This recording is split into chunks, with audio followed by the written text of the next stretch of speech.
Guys multiverse के बारे में तो आप लोगों ने सुना ही होगा, जैसे कि हॉलीवुड मूवी में जैसे डॉक्टर स्ट्रेंज की एक मूवी आई थी जिसमें मल्टी यूनिवर्स के बारे में, अलग अलग ब्रह्मांडों के बारे में दिखाया गया था।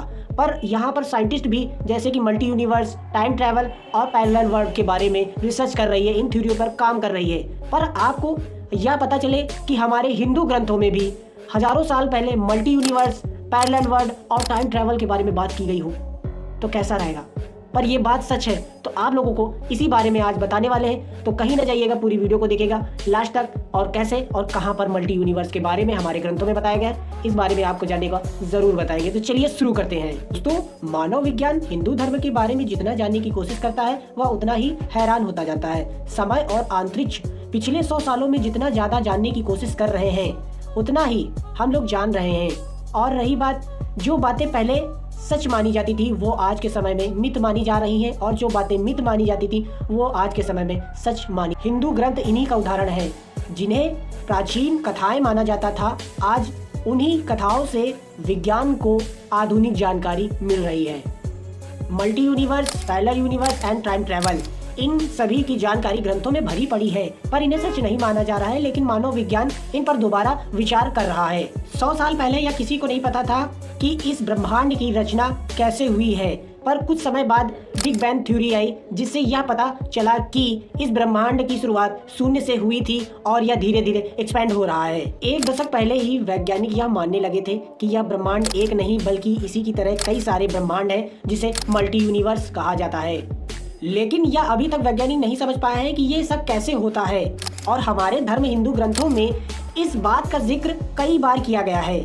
विज्ञान ने मल्टी यूनिवर्स के बारे में आज जाना है, लेकिन हम अपने पहले ग्रंथ की बात करें, मद भागवत पुराण में, जहाँ पर ब्रह्मा जी ने श्री कृष्ण की परीक्षा जब ली तो वह उनकी लीला को समझ नहीं पाए। श्री कृष्ण भगवान ने जब अलग अलग ब्रह्मांडों से अलग अलग ब्रह्माओं को बुलाया तो उनके देखे गए कि कई सिर, सैकड़ों सिर थे और वह अलग अलग समय से आए हुए थे।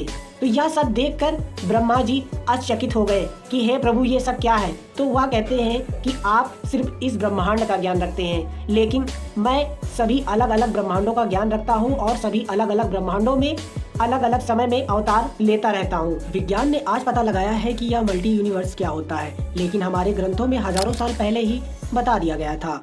इसी तरह पैरेलल यूनिवर्स, जिसे विज्ञान आज भी समझने में लगा हुआ है, लेकिन इसका जिक्र हिंदू ग्रंथों में भी आता है। वो कैसे? जब श्री राम भगवान का समय धरती लोक में पूरा हो जाता है तो वह अपना शरीर त्यागने जाते हैं, लेकिन ऐसा हनुमान जी के होते हुए नहीं हो सकता था। तो वह एक लीला रचते हैं और वह अपनी अंगूठी एक धरती की दरार में छेद में डाल देते हैं और हनुमान जी से उन्हें ढूंढने के लिए बोलते हैं। तो हनुमान जी अपना एक छोटा सा रूप करके उस छिद्र में जाते हैं और ढूंढते ढूंढते उस अंगूठी को नागलोक में पहुंच जाते हैं। तो वहां पर देखते हैं कि अंगूठियों का एक ढेर लगा हुआ है, जो कि उसी अंगूठी, श्री राम जी की अंगूठी की तरह कई सारी अंगूठियां हैं। तो वह ढूंढने लगते हैं पर उन्हें समझ नहीं आता है। तब नागलोक के राजा वासुकी पूछते हैं कि क्या हुआ। तो हनुमान जी कहते हैं कि हमारे श्री राम जी की अंगूठी नहीं मिल रही है। तो नागलोक के राजा बोलते हैं कि कौन से वाले श्री राम जी की अंगूठी, क्योंकि हर अनंत ब्रह्मांड में ऐसे ही त्रेता युग में हर बार लीला करते हैं श्री राम और अपना शरीर त्यागते समय हनुमान जी को अपनी अंगूठी ढूंढने के लिए भेजते हैं। क्योंकि उन्होंने ऐसा हर बार ऐसा करते हैं, क्यों? क्योंकि आपको भी पता चल सके कि वह इस ब्रह्मांड में वह अकेले श्री राम नहीं है, क्योंकि अनंत ब्रह्मांड है और अनंत ब्रह्मांडों में अनंत श्री राम है, जहाँ पर वह अपनी अलग अलग लीलाएं करते रहते हैं।